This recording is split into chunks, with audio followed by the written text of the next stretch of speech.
네, 여러분 반갑습니다. 네, 차원용호고 박병준 쌤입니다. 오랜만에 영상을 찍죠. 영상을 찍는다는 것은 시험 기간이 임박했다라는 뜻이기도 하고, 그 말은 또 여러분들이 이제 공부 복습을 좀 해야 되는 그런 시기라는 뜻이 되겠습니다. 그래서 좀 오랜만에 영상을 켜봤고요. 오늘은 12강 시장 실패 파트 2. 이번 2학기 고사 시험 범위 시작 부분이죠. 네, 공공재 문제랑 정보 불균형 문제를 짚어보도록 하겠습니다. 예, 지금 보시다시피 이제 12경제 2-3 얘기인데요. 네, 경쟁의 제한이랑 외부 효과. 요 얘기는 지난 1학기 때 했었고, 그리고 지금 우리가 2학기 시작을 하면서 나오는 어이구 죄송해요. 여기 부분이죠. 공공재랑 공유자원 그리고 정보의 비대칭 문제 이렇게 다루어 보도록 하겠습니다. 네. 자, 여러분들이 배운 정확하게는 배운이죠. 여기는 파트 1은 이미 배우셨고요. 그리고 공공재 공유자원 문제 정보 비대칭 문제가 이번 2학기 때 다루게 될 그런 문제다라고 이해해 주시면 될 것 같아요. 자, 그래서 먼저 공공재랑 공유자원 문제에 대해서 조금 살펴보도록 하겠습니다.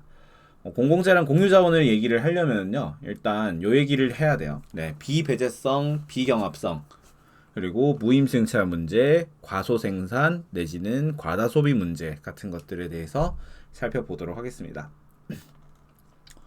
일단 자원을 구분함에 있어서요, 여러분들 경합성과 배제성의 유무에 대해서 이해를 하셔야 됩니다. 경합성이 뭐예요? 배제성이 뭐예요? 이런 얘기를 하실 수가 있는데요. 경합한다라고 했을 때 우리 어떤 의미로 받아들이죠? 뭔가 약간 싸운다? 경쟁한다? 뭐 이런 느낌이 들죠? 맞아요. 네, 그렇게 이해하시면 됩니다. 뭔가 재화를 소비하기 위해서 경합을 해야 된다라는 의미를 가지고 있어요. 즉, 조금 더 풀어서 얘기를 하면은 한 사람이 어떤 재화를 소비를 했을 때 그 재화의 소비로 인해 다른 사람의 소비에 제한이 생긴다.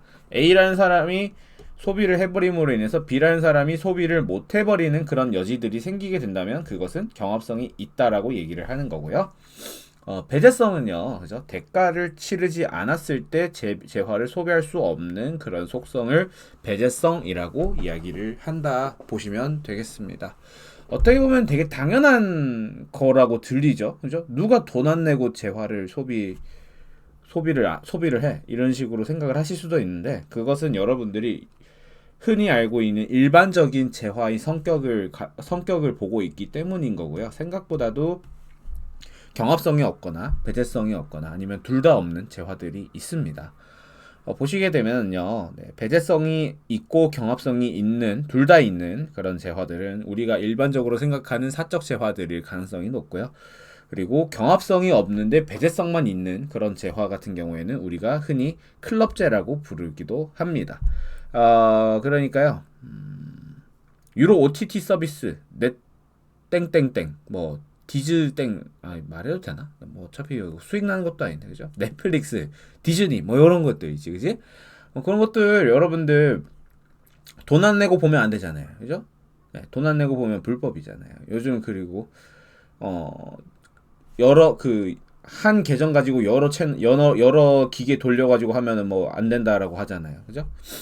배제성이 있어요. 네, 대가를 치러야 재화를 소비할 수가 있어요. 근데 경합성은 거의 없죠. 그러니까 뭐 옆집에 뭐 순이네가 뭐 넷플릭스 보고 있대서 쟤 때문에 난 넷플릭스가 안 틀어져 뭐 이러는 친구는 없잖아요. 그죠? 저 백오동 뭐 2325호에 뭐 잼민이가 지금 뭐 디즈니 보고 있다 해서 여러분들이 막 뭐 디즈니 못 보고 막 카지노 못 보고 그러진 않잖아요. 그지? 클럽제는 경합성이 없어요. 근데 거꾸로도 있어요. 경합성은 있는데 배제성이 없는 경우들이 있어요. 그런 것들을 우리가 공유자원이라고 얘기를 하는 거죠. 우리가 다룰 문제는 사실 배제성이 없는 재화들이 문제가 되겠습니다. 일단은 공유자원인데요. 배제성이 없고 경합성이 있는 특징이 있죠. 수자원이 한정적인 바다 같은 겁니다. 우리가 뭐 낚시 같은 것들을 이제 가거나 기타 등등 했을 때 뭔가 대가를 받지 않고 뭔가 낚시 같은 거를 하는 경우들이 있을 수도 있죠. 그죠? 뭐 아니면은 사유지가 아닌 그런 목초지가 있을 수 있죠. 그래서 누군가 주인이 아니고 국가도 이렇게 내버려둔 그런 땅이 있다라고 가정을 했을 때, 여기에서 소를 키우면 되겠다라고 생각을 하는 거예요. 그죠? 소 키우는 것 자체에 대해서는 비용이 있을 수 있지만, 뭐 아무도 소유하고 있지 않은 그런 땅에서 풀을 뜯어먹고 하는 것들은 돈이 드는 일은 아닌 거죠. 그죠? 배제성이 없죠. 그렇기 때문에. 근데 경합성은 있을 수 있죠. 풀이 뭐 무한정으로 자라나지는 않잖아요. 그죠? 그러니까 경합성은 있을 수 있어요. 그런 문제들을 공유 자원에서 다루게 될 거고요. 그리고 두 번째는 공공재입니다. 공공재 같은 경우에는 배제성도 없고 경합성 또한 없는 그런 재화를 공공재라고 한다 보시면 되겠습니다. 넘어가서요. 그래서 우리가 이걸 다룰 거다 이 얘기고요. 공공재의 문제부터 조금 다뤄보도록 하자면요. 공공재는 뭐랑 뭐가 없다고요? 경합성과 배제성 둘 다가 없는데요. 여기에서 주로 공공재에서 삼아지는 문제는 뭐냐면요. 비배제성의 문제입니다. 대가를 지불하지 않아도 소비의 제한이 없다라고 얘기를 하는 거예요. 그러면 그죠? 누가 돈을 지불하려고 할까요? 그죠? 소수의 양심 있는 사람들을 제외하고 대다수 사람들은 대가를 지불하지 않으려고 할 것입니다. 빌런이라고 해놨는데요. 빌런이 아닐 수도 있죠. 그죠? 빌런이 아니라 그냥 그게 일반적인 상식이 될 수도 있는 거예요. 어떻게 보면. 그죠?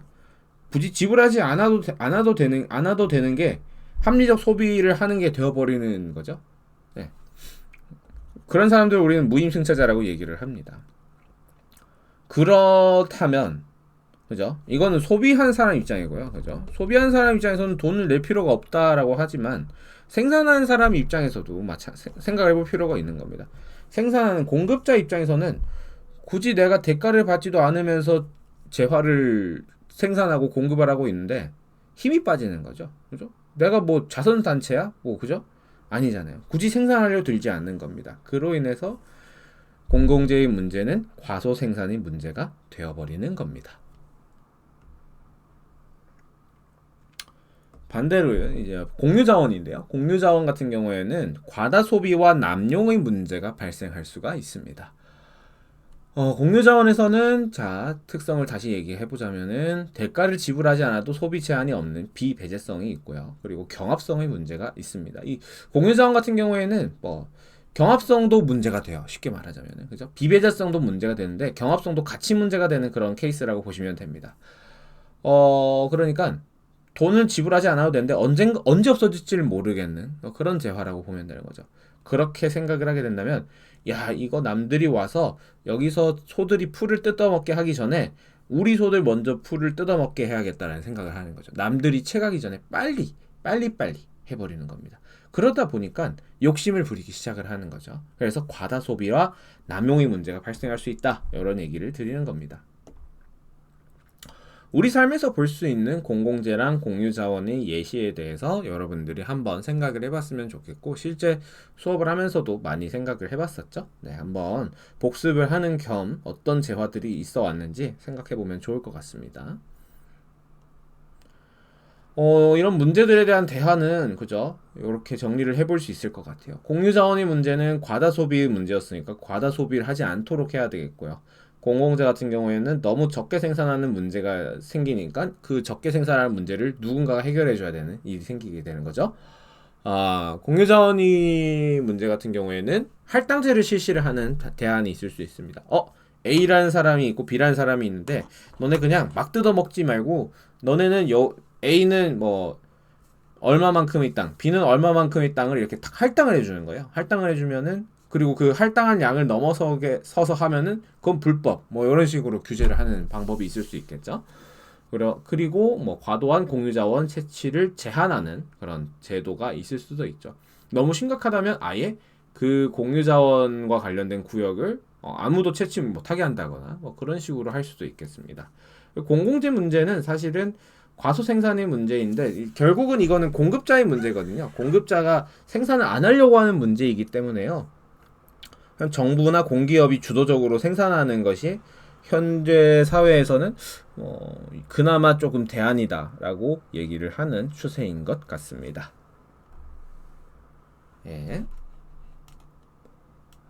핵심 키워드는 네, 그죠? 비배제성과 비경합성이 있었고요. 네, 그리고 두 번째 시장 실패에 대해서 좀 얘기를 해볼 건데요. 정보 비대칭성 문제입니다. 네, 정보 비대칭. 네, 정보 비대칭 문제에서는 크게 이렇게 네 가지를 학습하게 됩니다. 역선택, 도덕적 해이, 신호 발송, 선별 이렇게 네 가지 키워드가 있다. 정보 비대칭이라는 거는요. 누구와 누구 간이 정보 불일치냐면요. 거래 당사자 간이 정보 불일치입니다. 자유시장에서 생산자랑 소비자가 있을 수 있는데 그 사람들끼리 가지고 있는 정보의 양이 너무 다른 거예요. 그죠? 생산자가 정보를 많이 가지고 있는 경우도 있고 소비자가 정보를 반대로 더 많이 가지고 있는 경우도 생길 수 있습니다. 그로 인해 발생하는 자원의 비효율적 배분 현상을 정보 비대칭 현상에 의한 시장 실패 얘기합니다. 일단 첫 번째입니다. 생산자가 정보가 더 많은 경우들이 있을 수 있어요. 그죠? 대표적인 시장이 중고차 시장이라든지 부동산 시장 같은 곳입니다. 그죠? 뭐 부동산의 생산자라는 표현이 좀 어색하긴 하네요. 그죠? 뭐 매수인과 매도인 이렇게 좀 바꿔주는 것도 좋을 것 같습니다. 네. 그죠? 중고차를 사는 사람이 그 차에 대한 정보를 알아요? 많이 알아요? 파는 사람이 정보를 더 많이 알아요? 파는 사람이죠. 그죠? 생산자. 그죠? 부동산 시장도 마찬가지. 내가 저 부동산 보러 올래요 하는 그 사람의 그 집에 대한 정보가 맞나요? 아니면은 팔려고 하는 사람이 그 집에 대한 정보가 맞나요? 우리 집의 결함은 누가 더 잘 아나요? 여러분이 더 잘 알죠. 그죠? 똑같은 겁니다.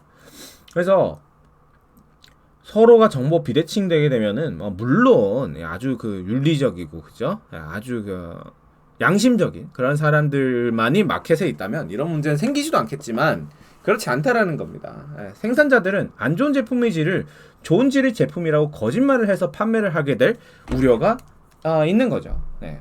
그렇게 되면 결과적으로는요, 소비자들은 상대적으로 비싼 값을 주고 해야 되고 질 나쁜 제품을 구매하게 되어버리는 그런 문제가 생깁니다. 그런 것을 우리는 레몬 마켓 이렇게 레못이 아니라 레몬 시장 혹은 게살구 시장 이렇게 부르기도 하더라고요. 네, 게살구 시장 경제학적 용어입니다. 네, 레몬 마켓 이렇게 얘기를 하는데요.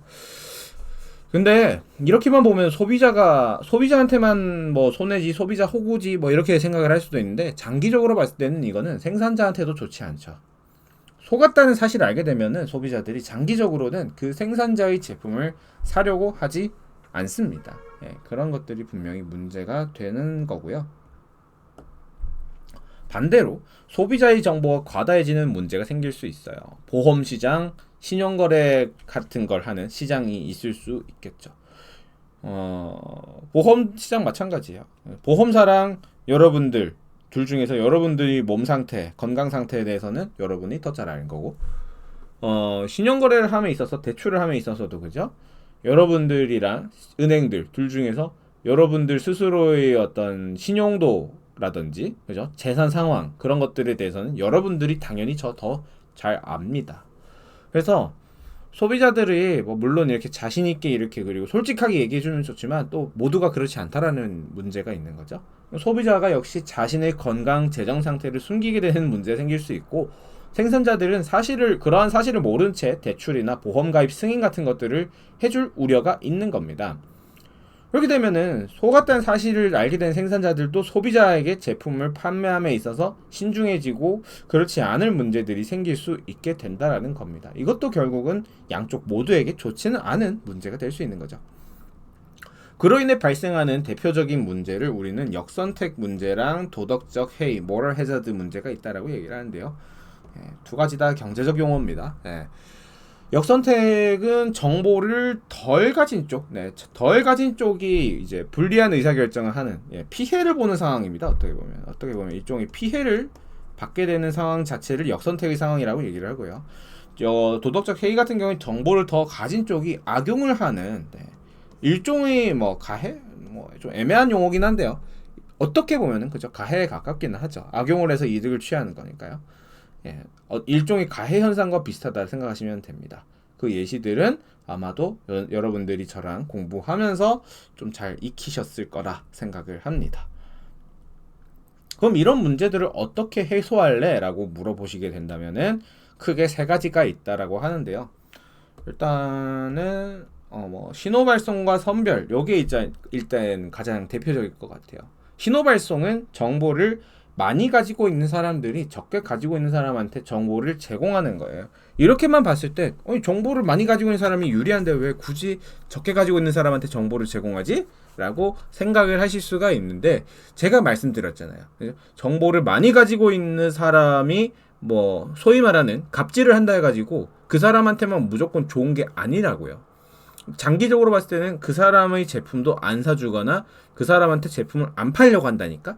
그러니까 많이 가지고 있는 사람이 적게 가지고 있는 사람한테 나 그 이상한 사람 아니야, 나 이렇게 지금 신뢰할 수 있는 그런 사람이야 라는 것들을 보여줄 필요가 있는 겁니다. 그게 장기적으로 서로에게 윈윈인 거죠.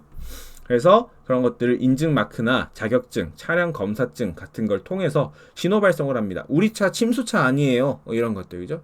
우리 제품 에너지 효율 등급 좋아요, 이런 것들. 반대로 선별입니다. 선별은 적게 가진 사람이 많이 가진 사람의 정보를 파악하기 위한 노력을 선별이라고 얘기를 하죠. 그래서 보험 같은 것들 했을 때 사전 신체 검사 관련해 가지고 요구를 할 수도 있고요. 그죠? 은행 신용도와 관련해 가지고 재직 증명서를 요구하는, 너 저 어느 기업 다녀? 이런 식으로. 그죠? 저 공무원인데요. 그래, 공무원은 월급이 안정적으로 나오니까 신용도가 좋겠네. 이런 식으로 한다라는 겁니다. 그런 것들을 요구하는 걸 선별. 혹은 플러스 알파로 평판이라는 것들도 있습니다. 그러면은 유명 프랜차이즈 기업들은 지속적인 거래를 통해서 신뢰를 쌓았다라는 거죠. 그런 걸 생각해 보시면은 한두 번 거래를 하는 사람들보다도 지속적으로 이런 일들에 대해서 빠삭하게 해온 사람들이 정보 불균형 문제를 해소하기 위해서는 좀 좋은 그 포지션을 차지할 수 있다라는 겁니다. 네, 이렇게 지금 저랑 같이 정보 불균형 문제, 그리고 공공재, 공유자원 문제, 이런 것들에 대해서 시장 실패 관점으로 다루어 보았습니다. 여기까지 하도록 하겠고요. 관련해서 개념 이해 평성 평가는 여러분들이 스스로 풀어보시고 질문이 있으면 거기에 대해서 질문해 주시면 되겠습니다. 끝까지 시청해 주셔서 감사합니다.